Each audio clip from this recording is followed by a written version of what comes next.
Okay, this is a lesson on 611, integrating by parts. The first thing we need to talk about is something called a transcendental function.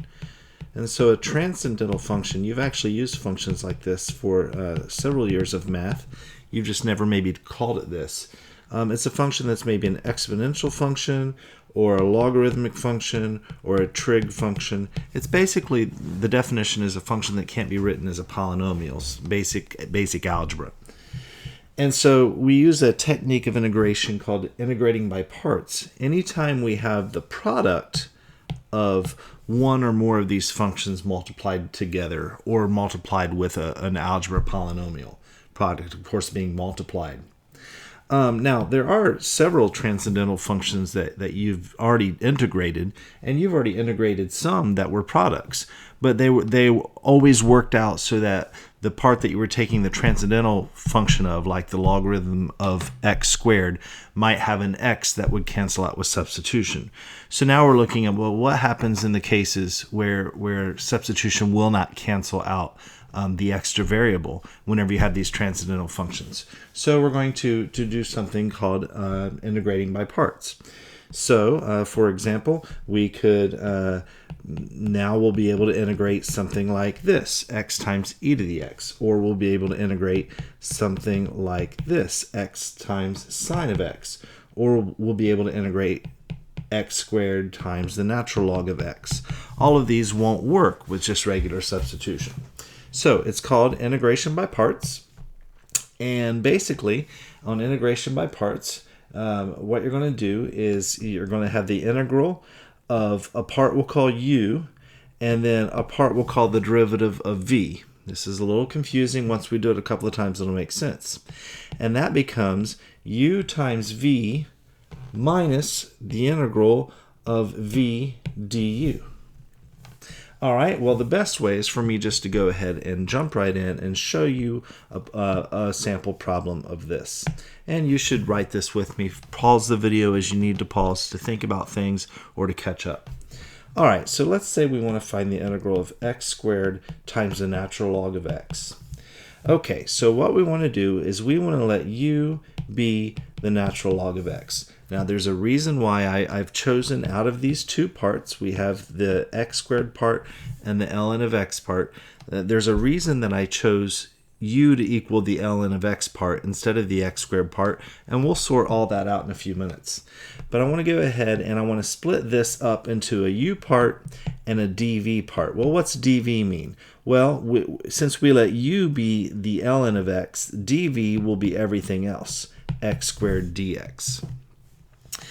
Then what we do is we take that u and we find the derivative of that u, and the derivative of u is 1 over x dx. And we take that dv and we find the antiderivative of it, v, and of course we raise the power and divide by that power, and so it's x to the third over 3. All right, now we're going to take all of that and we're going to plug it into our uv minus the integral of v du. So here we go. Take our u, ln of x, times our v, x to the third over 3, minus the integral of v, x to the third over 3, times du, which is 1 over x dx. Now, look what we did whenever we did this. We got the transcendental part out of the integral, and remaining in a new integral is something that we can easily take the integral of. So on the left side, we can kind of clean this up a little bit. Maybe we'll call it 1/3 x cubed ln of x. And then now we can take the integral of this. I like to go ahead and drop that divided by 3 out to the front as a 1/3. And so then we'll have minus 1/3, and the integral of, well, actually we can reduce this x to the third over x and call it an x squared dx. And so to integrate that becomes x to the third over 3. And then, of course, now that we have integrated everything and it's an indefinite integral, we'll put plus c at the end. So our final answer is 1/3 x to the third, the natural log of x, minus 1/9 x to the third plus c. Now, of course, whenever you are working on these problems and you're taking the AP exam, you always want to watch, because if it's a multiple choice problem, the answer might be simplified in a different way, or maybe they're combined together into one big fraction over 9 or something like that. Okay, so quick recap, and then we'll make sense of this just a little bit more.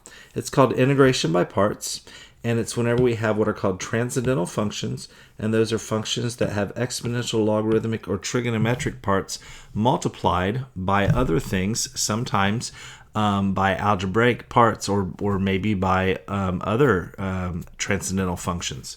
And so integration by parts, whenever we can't use substitution like we've learned before, and the integral of u dv. So to separate it out into the parts, its name, we have to know, how do I pick the u and how do I pick the dv? And so that leads us to the next idea that we need to cover. So I'm going to ask that question again.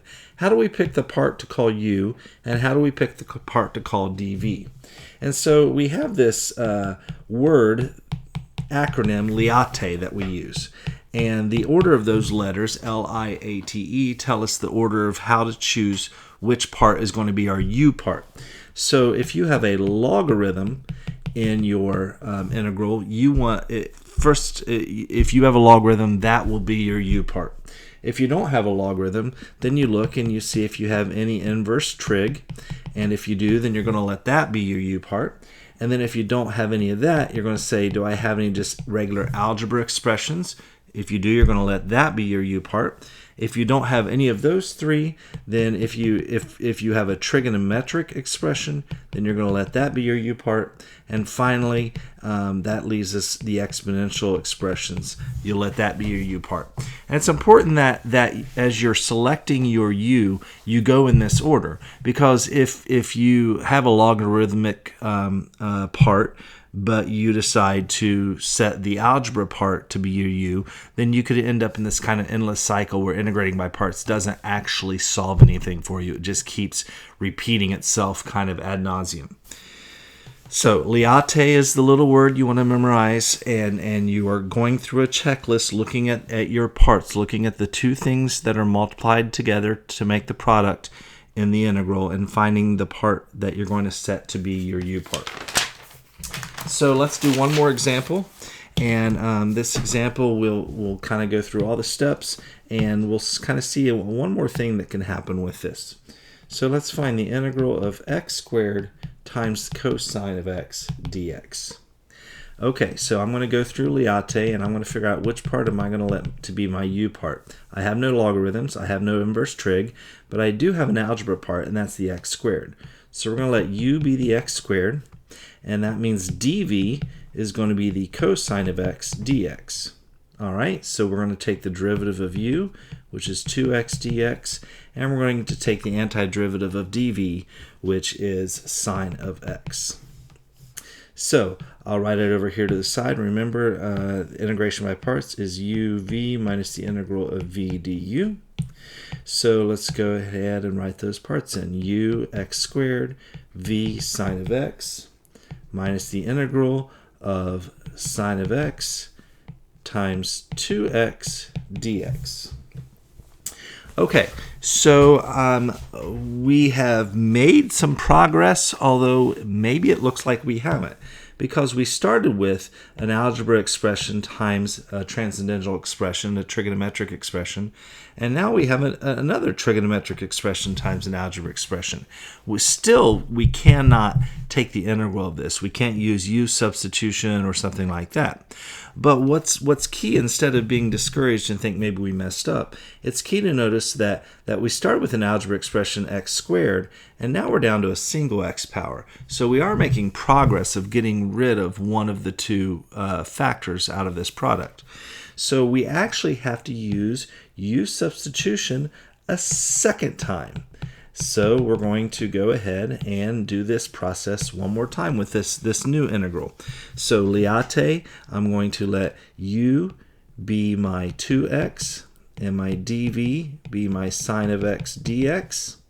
The derivative of u is 2 dx. The antiderivative of dv is Well, negative cosine of x. So now, one more time, uv, the integral of v du. Well, first of all, I do want to drop down the original uv that I already got out for this problem. Then I do have that big minus sign, so we'll put a big parenthesis to remember everything's being subtracted from here on out.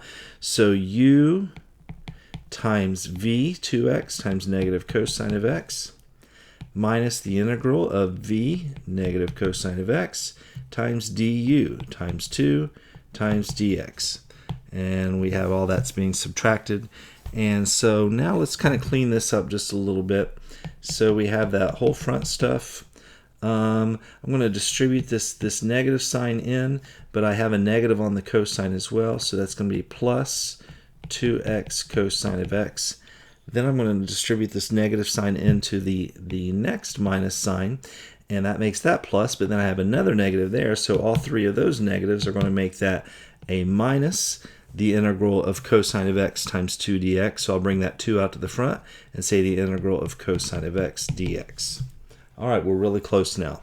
So I have x squared sine of x plus 2x cosine of x minus 2, and the integral of cosine of x is sine of x.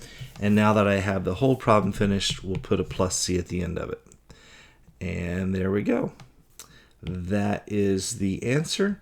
Again, you might see it cleaned up a little bit. You might see the 2 sine of x terms put together with a parentheses x squared minus 2 in front of it, something like that. That is integration by parts. It's useful whenever substitution does not work because we are multiplying two things together and one of them is a transcendental function when u substitution will not cancel out. All right, there you go. Good luck. Thank you.